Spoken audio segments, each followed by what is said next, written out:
Another in our dockside interviews here at the Chicago Mackinac, the 103rd running of this great race. Sponsored, our coverage sponsored by J Boats and Line Honors, and of course Lattice Yachting Solutions.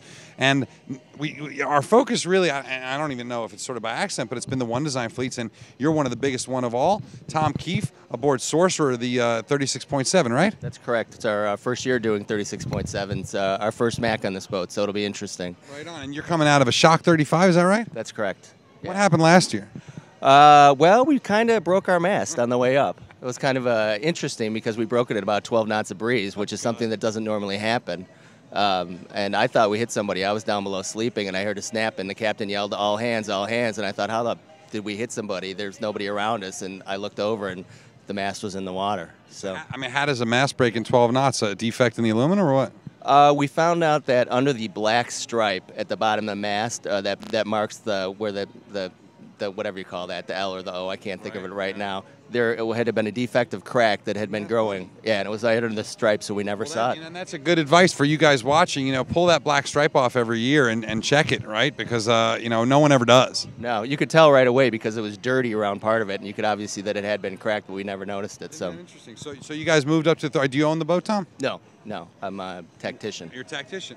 So let's talk about this race. Obviously, I think the light air, downwind stuff, it's not too bad for a 36.7. They kind of go really well on those deep angles, right? We're learning the boat, and we don't have quite a full sail inventory yet, so we're sort of adjusting to it, but they seem to like to sail deep, even with a fractional rig, which seems a little bit strange to me.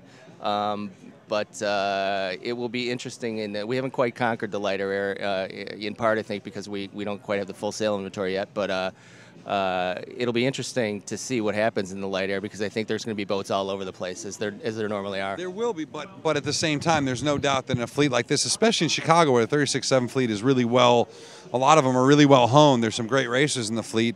You'd imagine there's going to be a few packs where guys are sort of racing together. How much, from a tactician's point of view, how much are you looking at the boats around you, and how much are you looking at the forecast, and how much are you just sailing your own race?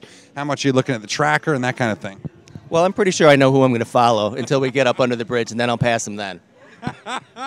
That's a fair shake right there. So who are you going to follow? I think the best ones in this section are probably, there's boats that I don't know. Tried and True is very good. Maggie May is very good. Tequila Mockingbird is excellent. Stingray is pretty good.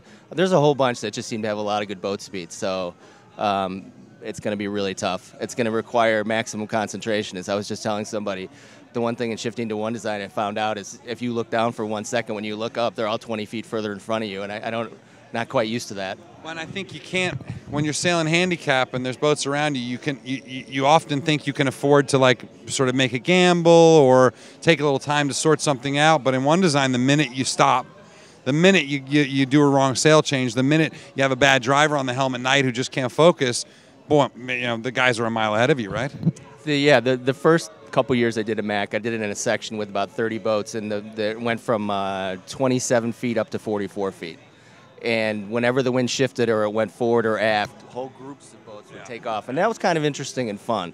It's a lot more mentally challenging to have to be on top of every single shift or every single undulation in the wind or even the waves, you know, moving weight and things like that. So we'll see if we're up for it. We've been practicing, so hopefully it'll work out. All right, did you tell your friends and family they can watch the start live and watch you flailing about back there in the quarterdeck? They're not going to watch us flailing about in the quarterdeck, but they're going to track us. They've been tracking us, so hopefully we'll get some good reports. Right, we found out last year that right before we broke the mast, we were right with everybody, so that was encouraging because we couldn't see anybody and we didn't know how we were doing. Well, tell them they can watch the video live too. You know. Is it going to be on? Yeah, we're streaming live the start live, all the classes live video on SailingAnarchy.com. SailingAnarchy.com. Or I think the CYC Race to Mackinac site I'll have a link up to. Well, everybody has that up, don't they? Hey, Tom, thank you so much. Good luck in the 36.7 fleet, and we'll see you around. Are you going to do 36.7 North Americans this year? Not this year. It's Toronto, I think. Not this year. No? We're not quite there yet. We got some more learning and some more acclimating before we start doing that. Well, you know what? Having done it here a few years ago with 30 boats, it's a pretty amazing scene. You know, it's pretty special. The other thing I found with doing the One Design is the rules scenarios are a lot more complicated than when you're just racing around with a bunch of boats sort of following each other around. So that's, everyone pushes, you know. Yeah. So. Well, hey, good luck, tactician aboard Sorcerer. We will be tracking you, sir. All right. Thank you very much. Thank you. I appreciate it.